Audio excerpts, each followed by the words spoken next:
Hello guys, and welcome to the platform once again. It's great to be back once again. If it happens to be your first time of joining me on this platform, please do well to subscribe to the channel, touch the notification bell, share the program to as many viewers as possible, smash the like button if you enjoy the presentation, and then do well to follow me on Facebook, as I will do justice and upload and share the video there. And it's still the transfer update, and Chelsea are being linked with so many players, but we are not signing players. We are turning out to be Rumors FC, as well as Linking FC, Linked FC. So many players are using Chelsea to also get contract from the likes of Aurelien Tchouameni, who Chelsea agreed with him before sanctions, and everybody thought Chelsea was going to sign Aurelien Tchouameni. We waited and we were sanctioned, boom, by the UK government, and Real Madrid and Liverpool took over the mantle, as well as PSG, and Madrid successfully signed Aurelien Tchouameni, and that's one which is gone. And then Jules Koundé, up to today, I hear we sent in a first bid of £42 million, and that's around 50 million euros, 50 million euros, depending on how you call the currency. Euros is supposed to be 65 million euros, and I don't know what we are doing. We still want them to slash down the price, and they rejected the bid. And so Jules Koundé is going to have a minor surgical operation, which is not going to affect his transfer to Chelsea, I understand. And so I'm still interested in Jules Koundé coming, and I give Chelsea and the recruitment team thumbs up for spotting that talent. As I said, I have secret list of talent that I don't easily want to share, because when you share, other teams will jump in and go and sign those players. And I'm happy one of those secret names, Ryan Aït-Nouri of Wolverhampton Wanderers, that left fullback, has been discovered by Chelsea. And now Chelsea is trying to sign. Let's hope it's not Rumour FC as well as Link FC, but Chelsea will exercise action and sign. Today, Yves Bissouma signed for Tottenham Hotspurs, and Antonio Conte, as he's been doing back at Chelsea, superb with respect to transfer. He knows his targets, identifies them quickly, and signs them without delay.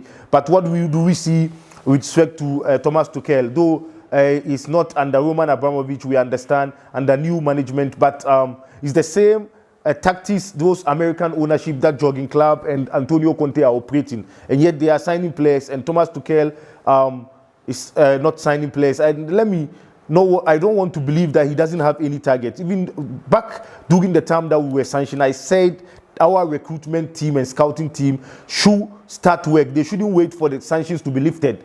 No, though I understand the sanctions prevented us from negotiating and talking players, but we could have worked things out behind the scenes. That's what Man City did with Julian Alvarez, though their case is different. Obviously, they were not under sanctions. But Chelsea will wait till after sanctions. Now we are trying to negotiate with players, which is too late. That's why we are lagging behind in the transfer.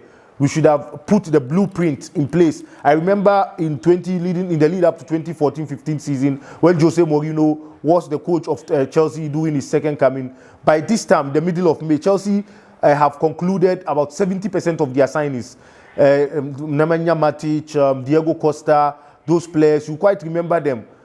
We concluded most of our signings, and we were not waiting till the end of June. So Jose Mourinho had most of his signings, almost 90% of them, prior to the start of preseason.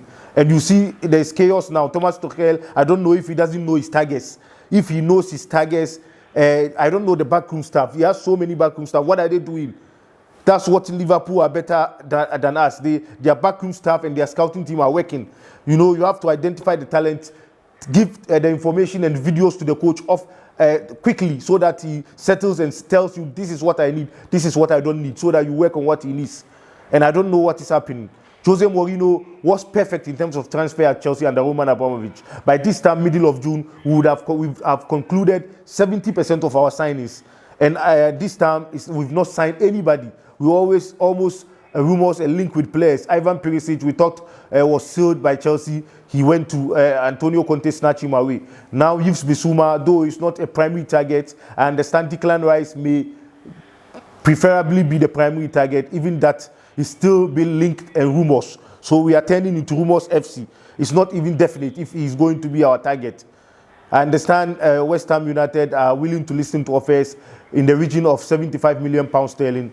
That's around, I think, 95 to 97 million euros thereabouts. And so I don't know what we are doing. So we are wasting so much time with respect to the transfer window. And it's the same kind of business and atmosphere that jogging club, Antonio Conte, and Pep Guardiola are operating. And they seem to be getting their signings. We are not getting the signings. What is happening? I contacted lending, but I didn't get any definite answer. They were telling me no information regarding that. Obviously, of course, no information, because if there is information, probably it would have been in the press. Yeah, and so Chelsea also is an attractive destination for players, and I find it difficult to see that we are not trying to get players. Always link with players, but they end up being signed by other clubs. We should. Because I told them on my TikTok platform, those of you that followed me, massive views there. Thank you very much to all the views out there. And I talk about Yves Bissouma was available 2 days ago for £24 million, and Tottenham Hotspurs snatching for £25 million today, in the early hours of today. So I said it, and Chelsea didn't act. And of all those teams in the top 4 that are doing the signings, Chelsea is the most vulnerable in terms of the team that needs transfer and signings, because we lost our top defender, Antonio Rudiger. Christensen, though I don't value him that much, but he's a space that we have to replace, that we have to fill. It's a void. He left a space because he was a squad player. Yeah. He was also a squad, if even not important as Rudiger. So we need to fill those places. And our midfield is injury prone. I've been saying it. Tottenham Hotspurs have Rodrigo Bentancur, they have Pierre-Emile Højbjerg, they have Oliver Skip, and now they are adding Yves Bissouma. 4 fit midfielders. Chelsea have fit N'Golo Kante, have fit Kovacic, and then Saúl Ñíguez has been sent back. I don't want him. We signed him, so it's better. That's what they did, and I support that. They send him back to Atletico. He's not good enough as a midfielder. Ruben Loftus-Cheek is a part of the potential negotiation for a swap deal, including to the deal for Milan Skriniar, that we will add money on to Ruben Loftus-Cheek for Milan Skriniar. So you see where we are heading. And Jorginho too is not good. You can't win title with Jorginho. So I've been saying this throughout my platforms, that we don't have midfielders for title challenge. And that was the reason why our title challenge crumbled. And some of you are out there thinking that it was as a result of the injury of Ben Chilwell and Reece James. Fine, that contributed a little bit. But if we had fit midfielders, we would have, gotten in most of the games that we were drawing. We would have gotten at least 2-1, 3-1 wins there. If we can get 7-0 or 5-1 and 4-1 wins. If we can't even win convincingly, we will get some slim wins with proper midfielders. But we had to drag. I remember we had to drag N'Golo Kante out of injury to play Wolverhampton Wanderers when the FA failed to postpone our match as a result of Chelsea having most of their players through injury, having lost most of their players through injury and COVID-19 cases. We were forced to play, and we had to drag N'Golo Kante out of injury, and we drew 0-0 against Wolverhampton Wanderers.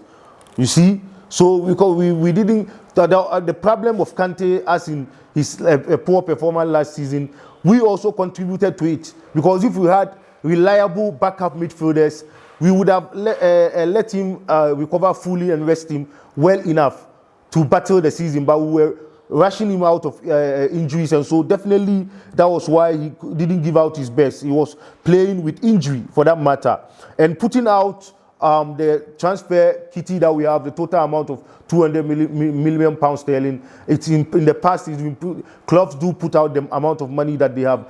Honestly, I don't think it's a good idea, because when you say you have a transfer fund of £200 million sterling, teams that you are negotiating to get their players out will be having that at the back of their mind, and will be raising the amount for you in terms when you want to buy their players. And no wonder Jules Koundé's bid was rejected, that the amount was too small. Chelsea should come back again with an improved offer.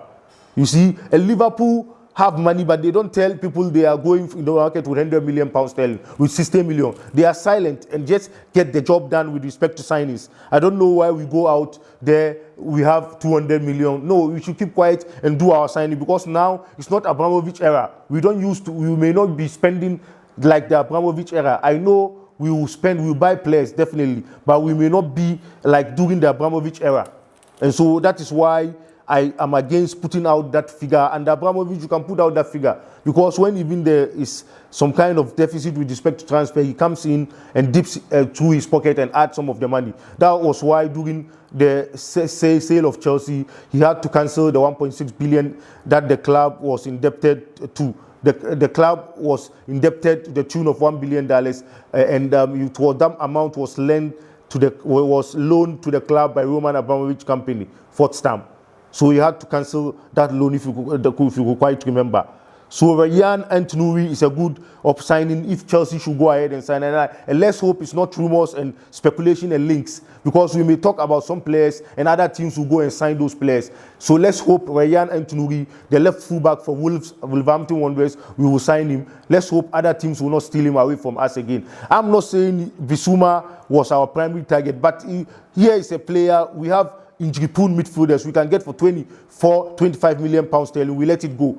Thinking of making a rash bid of 100 million or 100 million euros for Declan Rice, which there is not even automatic that we may get him. It's trial. This in West Ham may even not sanction the sale. So we are running into risk.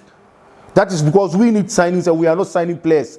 That's what baffles me. And other teams that Tottenham Hotspurs that don't need midfielders have signed Bissouma.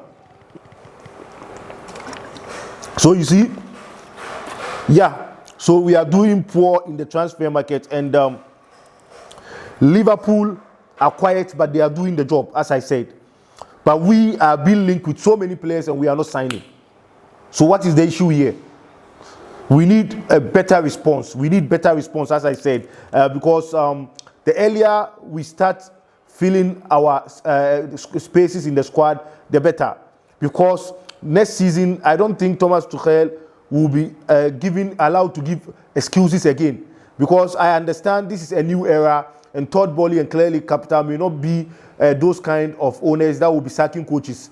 But Thomas Tuchel ought to give us improvement with respect to the 19-point gap with respect to that City has on us. He has to improve tremendously if he can't even challenge for the title. I hope with the right signings, it's not too late. We can still challenge for the title.